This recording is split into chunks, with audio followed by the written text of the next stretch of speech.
The B-BBEE Commission says it will take action against non-compliant JSE-listed companies.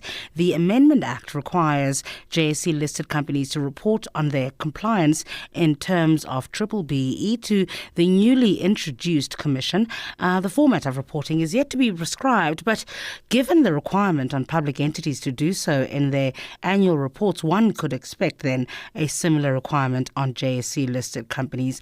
Of approximately 400 listed companies, only 27 have reported. Let's chat to Lianne Levenstein, who's CEO of B-BBEE. Thank you so much, Lianne, for your time today. I mean, 27 sounds rather shameful. What do you think the issue is? Is it that they don't feel that they need to do this? Yeah, it is a very, very low number. The number of 27 was announced about 2 months ago at an event that the B-BBEE Commission as well as the DTI had in terms of the state of transformation. Since then, and I think it's probably been a combination of companies now being informed, which is a bit surprising, but companies being informed that they actually need to do their submissions, the number has actually increased. And it's increased to a sum total of 50, which is still, in my opinion, a very, very low number.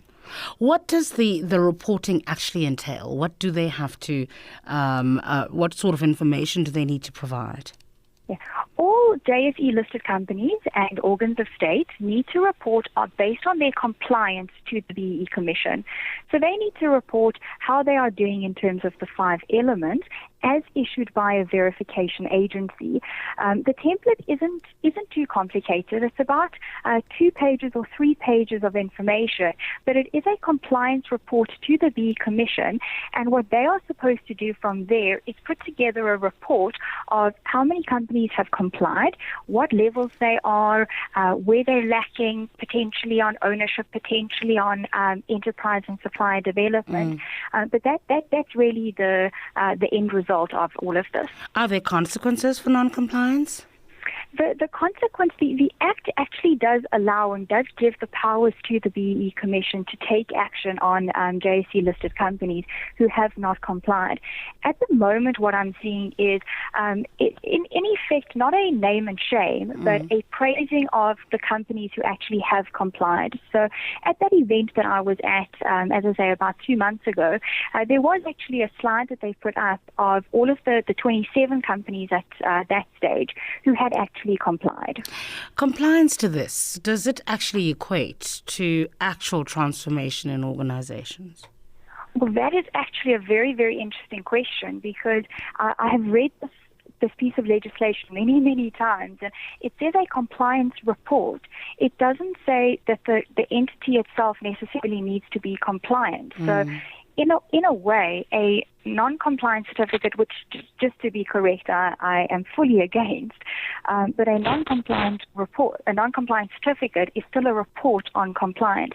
I don't know how the B-BBEE Commission is then going to take action against a level 8 or a level 7 or a non-compliant. But right now, I think that they just want to gather the information.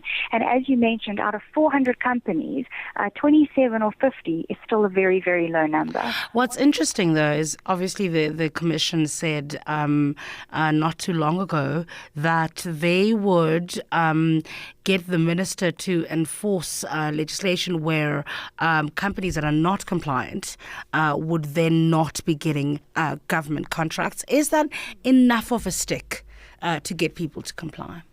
Look, I think that the way that things are going, there needs to be the stick, and it needs to be forced upon people to actually comply and to get not only a certificate, but actually a good score. At the moment, the PPPFA, which is a different act, it's basically the Tender Act, does actually award tenders based on a scorecard, and the better the company does. So let's say, for example, you've got 2 competitors, one who's a level 8 and one who's a level 4.